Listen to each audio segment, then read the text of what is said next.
மாவில் ஒரு போண்டா தயாரிக்கலாமா? இது ஒரு ரொம்ப டிஃப்ரெண்ட் டேஸ்ட்டோடு இருக்கும். முதல்ல ஒரு 4 மணி நேரம் போல் முழு உளுந்த ஊற போட்டுருங்க.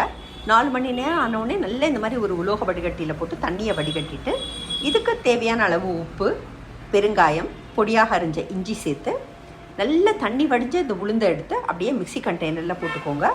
கொஞ்சமாக அந்த வடித்து வச்சுருக்கிற தண்ணியை தேவையாக இருந்தாக்க கொஞ்சம் கொஞ்சமாக தெளித்து இந்த மாதிரியான வெண்ணெய் மாதிரி கெட்டியான பதத்துக்கு அந்த மாவை அரைச்சி நம்ம எடுத்து வச்சுக்கலாம். இதுக்கு 1 டேபிள் ஸ்பூன் அளவு நான் அரிசி மாவு சேர்க்குறேன். இது பதப்படுத்தின அரிசி மாவு.